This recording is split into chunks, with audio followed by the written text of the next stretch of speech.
वन्दे मातरम् वन्दे मातरम् सुजलां सुफलां मलयज शीतलां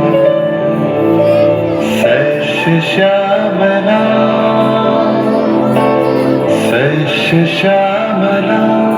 मातरं वन्दे मातरम्।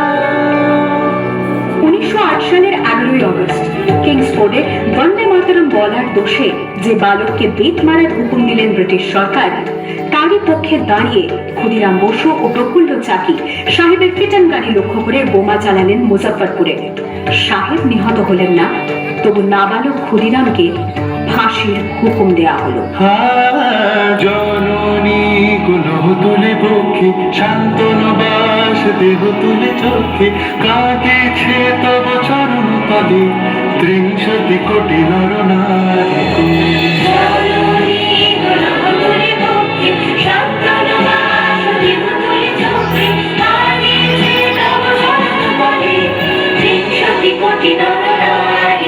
যারা স্বর্গগত তারা এখন চলে স্বর্গের চেয়ে প্রিয় জন্মভূমি এসো স্বদেশ তাদের মহাদীক্ষালু সেই মৃত্যুঞ্জয়ের চরণে যারা জীর্ণ জাতির বুকে জাগালো আশা মন মনে মুখে জগালো ভাষা আজি রক্ত কমলি গাথা আজি রক্ত কমলি গাথা মারলো খায় বিজয় লক্ষ্মী দেবতাদের কলে মুক্তির মন্দির শুকানো কলে কত জানো লেখা আছে অশ্রু জলে।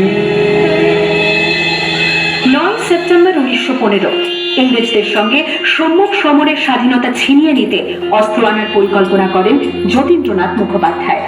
বালেশ্বরে সঙ্গীদের নিয়ে জাহাজ থেকে সেই অস্ত্র নামাতে গেলে ইংরেজ বাহিনী তাদের ঘিরে ফেলে। বুড়িবালমের তীরে লড়াই বাঁধে বিরাট ইংরেজ বাহিনী বনাম বাঘা যতীন ও তার 4 সতীর্থদের। এককালে শুধু ভোজালি হাতে যিনি বাঘ মেরেছিলেন, সেই বীর সেদিন লুটিয়ে পড়লেন। আমি হাসি হাসি পড়ব ফাঁসি দেখবে ভারতবাসী ও মা হাসি হাসি পড়ব ফাঁসি দেখবে ভারতবাসী একবার বিদায় দে মা ঘুরে আসি। 18 এপ্রিল 1918 মাস্টারদা সূর্য সেন ও তার 65 জন শিষ্য মিলে পরিকল্পনা করে চট্টগ্রামে ব্রিটিশ পুলিশের অস্ত্রাগার লুট করে এবং তারপরে লুকিয়ে আশ্রয় নেন জালালাবাদ পাহাড়ে। এর 4 দিন পর ব্রিটিশ বাহিনী খুঁজে বার করে মাস্টারদা ও তার সঙ্গীদের। সেদিনের অস্তমিত সূর্য ছিল সূর্য সেনের রক্তের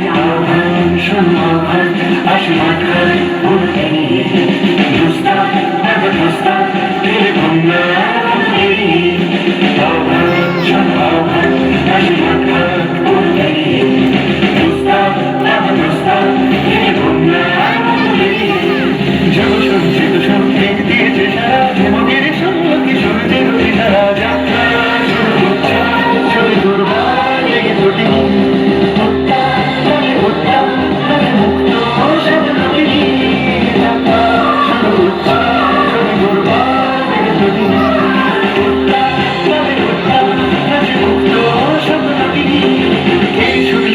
যে নবকারী জেগেছে রণসাজে সেজেছে অধিকার অর্জনে এই শুধু যে নবকারী জেগেছে রণসাজে